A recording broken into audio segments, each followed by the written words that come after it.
مفتی صاحب ملا ٹائمز میں خوش آمدید. جزاکم اللہ خیرن. سب سے پہلے تو میں یہ جاننا چاہوں گا کہ جو آپ کی ویڈیو کو لے کر کے لوگوں میں بے چینی تھی, پریشانی تھی کہ آپ جو جمہور کی رائے ہے یا ہندوستان میں جو یو سی سی کے خلاف ایک لڑائی لڑی جا رہی ہے اس سے ہٹ کر کے لوگوں کو ایک رائے دے رہے ہیں اور یہ کہہ رہے ہیں کہ اس کا وروଧ کرنے کی ضرورت نہیں ہے, کیونکہ آپ اختلاف بھی کریں گے, اس کی مخالفت کریں گے, پروٹیسٹ کریں گے, تب بھی سرکار اس کو نافذ کرنے میں کامیاب ہو جائے گی. تو اصل آپ کہنا کیا چاہ رہے تھے؟ میں جزاکم اللہ خیرن, آپ نے مجھے انوائٹ کیا سب سے پہلے, اور جہاں تک آپ کے اس سوال کا تعلق ہے تو میں یہ سمجھتا ہوں میری اپنی دانست کے اعتبار سے جو موقف میں نے اختیار کیا ہے اس پوری کنٹروورسی کے دوران, اور وہ موقف پہلے اگرچہ نکل کر سامنے نہیں آیا تھا لیکن ہر شر سے کچھ نہ کچھ خیر برآمد ہوتی ہے, وہ موقف شاید ہی کسی اور نے اختیار کیا ہو, اور وہ یہ کہ میں یہ سمجھتا ہوں کہ یو سی سی کی حمایت یا مسلم پرسنل لاء کی جو مخالفت ہے وہ قریب بکفر ہے, اور اس کی وجہ یہ ہے کہ یہ ان مسائل کا انکار ہے کہ جو قرآن اور سنت کے اوپر مبنی ہے, اور سنت بھی وہ جو تواتر کے ساتھ ہم تک پہنچی ہے, اور ایسی کسی بھی چیز کا انکار شریعت کی زبان میں کفر ہوتا ہے. تو یہ کہنا کہ میں یو سی سی کی کسی بھی ناحیے سے ڈائریکٹلی یا انڈائریکٹلی حمایت کرتا ہوں جبکہ میرا موقف اتنا سخت ہو, یہ درست نہیں ہے. میری ویڈیو کسی شخص نے جو لائیو اسٹریم تھی اس میں سے 3 منٹ 18 سیکنڈ کی ویڈیو کاٹ کر پبلک کر دی اور اس کو وائرل کر دیا, یہ تاثر دینے کی کوشش کی کہ میں گویا کہ مسلمانوں کو یہ کہہ رہا ہوں کہ نہیں, آپ کو مخالفت کرنے کی کوئی ضرورت نہیں ہے, آپ کو احتجاج کرنے کی کوئی ضرورت نہیں ہے, آپ کو ای میل کرنے کی کوئی ضرورت نہیں ہے. جبکہ اسی ویڈیو میں یہ بھی کہہ رہا ہوں کہ جو مسلم تنظیمیں ہیں انہوں نے جو بھی طریقہ کار اختیار کیا ہے اس کی حمایت کرنی چاہیے. کل بھی میں نے کل اور پرسوں ٹویٹر اسپیس پر اسی موقف کو رکھا کہ جو بھی مسلم تنظیمیں اپنی اسٹریٹجی بناتی ہیں اس اسٹریٹجی کے ساتھ مسلمانوں کو ساتھ میں آنا چاہیے.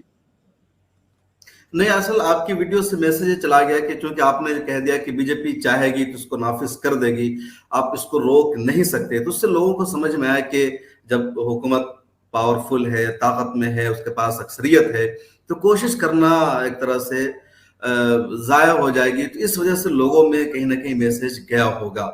خیر آپ نے جی بالکل صحیح کہہ رہے ہیں آپ, یہ میسج اس وقت ضرور جائے گا جبکہ آپ صرف اسی ویڈیو کو دیکھیں گے جو 3 منٹ 18 سیکنڈ کی ہے. لیکن اگر آپ پورے کانورسیشن کو دیکھیں گے کہ ایک آدمی آ کر یہ کہہ رہا ہے کہ بھائی اب تو تمہاری شریعت گئی, اب تم کیسے کرو گے, تو اب اس کے جواب میں ہم یہ کہیں گے کہ تم قانون بناؤ, ہم اگر قرآن و سنت پر ہمارے لوگ چلنے والے ہوں گے تو تمہارے قانون بنانے سے ہمارے اوپر دھیلے کا فرق پڑنے والا نہیں ہے. آپ اگر اس سوال و جواب دونوں کو سامنے رکھیں گے تو وہ میسج نہیں جائے گا. مجھ سے مسلم پرسنل کسی کا سوال تھا اور اس کا آپ نے جواب دیا, لیکن ایکچولی جو آپ نے یوٹیوب پر ویڈیو اپلوڈ کروائی تھی اس میں سوال مس تھا جس کی وجہ سے لوگوں کی غلط فہمی ہوئی. نہیں, وہ جو ویڈیو چلی ہے کہ جس کو آپ نے بھی ٹویٹ کیا اور باقی لوگوں نے بھی ٹویٹ کیا, اس ویڈیو میں سوال ہے ہی نہیں, اور وہ ویڈیو میں نے اپلوڈ نہیں کی ہے. وہ کہاں سے آئی ہے, اس نے کی, آپ کے یوٹیوب پر 12 منٹ کی ویڈیو کا اپلوڈ تھی غالباً, اس کے شروع میں 4 منٹ میں باتیں تھی, اس میں سوال ہے. آپ اگر اس کو دیکھیں گے اس میں یہ اعتراض ہے, اور سامنے والا غالباً ایک شخص ہے جس کی آئی ڈی کافر کے نام سے تھی, کیا تھی, ورما کوئی کر کے آیا تھا, تو اس نے یہ سوال کیا تھا, تو وہ موجود ہے. تو کہنے کا مقصد یہ ہے کہ اگر مان لیں میں ایک ویڈیو بنا رہا ہوتا یو سی سی کے اوپر اور اس میں نے صرف اتنی بات کی ہوتی اور میں ریلیز کر دیتا, تو اب یہ میرا موقف تھا. لیکن اگر وہ سوال اور جواب کے کانٹیکس میں ہے تو اب میرا موقف وہ نہیں ہے جو خالی پیش کیا گیا ہے, جبکہ میں اپنے موقف کی تحریری تقریری کئی مرتبہ وضاحت کر چکا ہوں ٹویٹر کے اوپر بھی. اور آپ کی جو ویڈیو شروع ہوئی نا وہیں سے, شاید وہ جو سوال کا جو حصہ بتا رہے ہیں وہ بعد میں ایڈٹ میں لایا گیا ہوگا, شروع وہیں سے ہوئی, اس وجہ سے لوگوں کو غلط فہمی ہوئی جو ویڈیو تھی آپ کے یہاں. خیر مفتی صاحب, آپ اس ویڈیو میں بھی کہہ رہے تھے کہ جو مسلم پرسنل لاء ہے اس کا اسلامی تشخص سے تعلق نہیں ہے. آپ کا کیا موقف اس بارے میں, جیسے کہ ہندوستان میں جو اس وقت تمام تنظیموں کا موقف ہو یہی کہ مسلم پرسنل لاء کو مذہب سے جوڑا گیا ہے اور 150 سالوں سے تقریباً اسی موقف کی بنیاد پر یہاں کے دستور میں مسلم پرسنل لاء کی آزادی دی گئی ہے مسلمانوں کو. میں اس سوال کا جواب دینے سے پہلے ایک چیز کا اضافہ اور کرنا چاہوں گا کہ آپ نے شروع میں بھی کہا کہ میں نے وہ ویڈیو ڈیلیٹ کر دی ہے. دیکھیے میرا جو قول ہے وہ کوئی منزل من اللہ نہیں ہے. اگر مان لیجئے میری کسی بات سے ایک آدمی بھی جو مسلم کمیونٹی کا ایک متفقہ اسٹینڈ ہے اس کے مخالف تاثر لیتا ہے تو یہ میری بات کے واپس لینے کے لیے کافی ہے. یعنی ایک آدمی بھی اگر جس کی بات میں وزن ہے اگر وہ غلط تاثر لے رہا ہے تو مجھے یہ چاہیے کہ میں اپنی بات کو अपने उस मंजर से हटा दूं, क्योंकि उससे एक आदमी ने गलत तासुर लिया है। तो इसलिए एक तो बात ये। दूसरी बात, इस्लामी शनाख्त का मसला।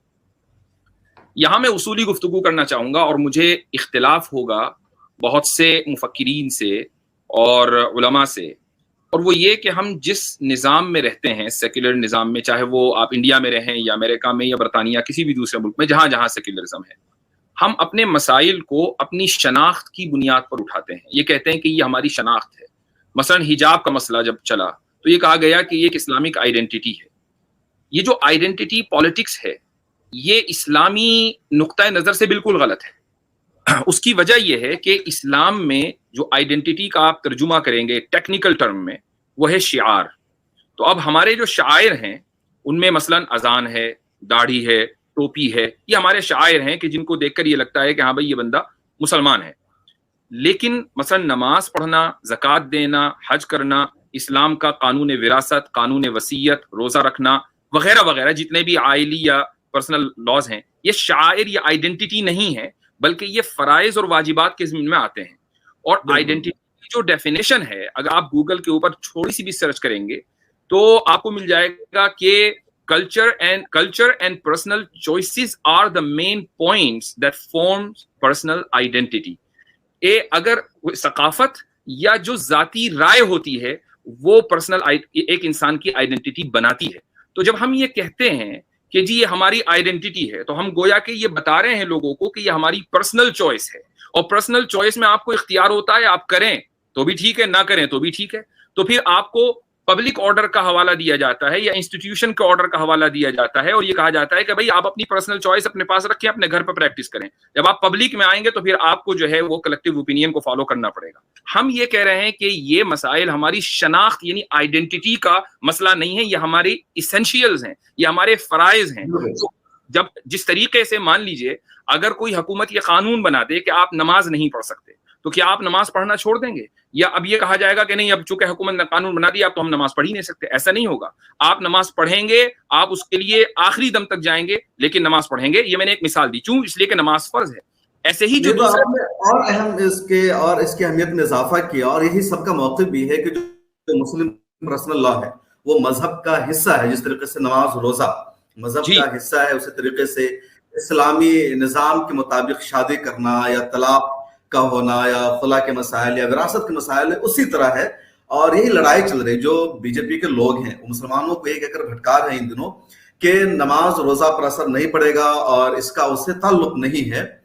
तो इसी वजह से लोग पूरा मौक़िफ़ यही है मुझे सभी का कि ये मजहब का हिस्सा है। अगर इससे आप रोकेंगे तो मुसलमान अपने मजहब पर अमल करने से महरूम होंगे, वो गुनहगार समझे जाएंगे। वो जो रखा जा रहा है ना, वो गलत तरीके से रखा जा रहा है। हमारा इख्तिलाफ इस पर है। हम ये कह रहे हैं कि शनाख्त का मसला है। मेरा कहने का मकसद ये है कि शनाख्त का मसला नहीं है, ये आपके वाजिब और फराइज का मसला है। शनाख्त वो अगर शनाख्त कह रहे हैं तो वो एक अल्फाज बदल कर कह रहे हैं। जैसे कल ही मैंने वहां से जाद नुमानी का इंटरव्यू लिया तो उनका ये कहना था कि हमारे मजहब का हिस्सा है, ये लाजमी जुज़ है मजहब का ये सारा।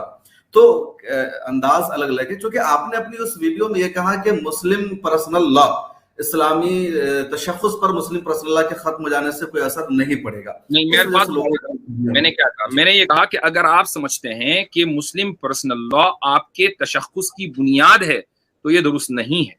मुस्लिम पर्सनल, मैं अभी भी कह रहा हूं कि जो लॉ है हुकूमत ने, वो मुस्लिम पर्सनल लॉ कहां से आया? कानून हुकूमत ने बनाया ना। हुकूमत का कोई भी कानून हमारे तशख्खुस की बुनियाद नहीं है। हमारे तशख्खुस और दीन की बुनियाद कुरान और सुन्नत है।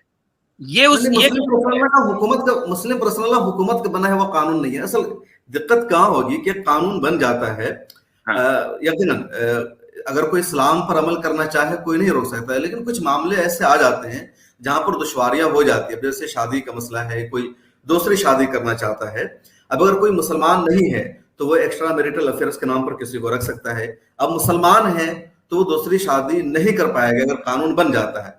अगर वो करता है शादी और उसका रजिस्ट्रेशन नहीं कराता है तो वो हुकूमत की नजर में मुजरिम होगा कि तुमने शादी क्यों की, जबकि शादी इल्लीगल है, बैन है, तो वो मुजरिम करार पाएगा, उसको सजा होगी। भले इस्लामी उसूल के मुताबिक उसकी शादी समझी जाएगी। इसी तरह तलाक का जैसा भी मामला चल रहा है भारत में, हुकूमत ने तलाक को क्रिमिनल। अभी आपने जो ये फरमाया कि नहीं मुस्लिम पर्सनल लॉ जो है वो हुकूमत का बनाया हुआ नहीं है, तो ये किसका बनाया हुआ है?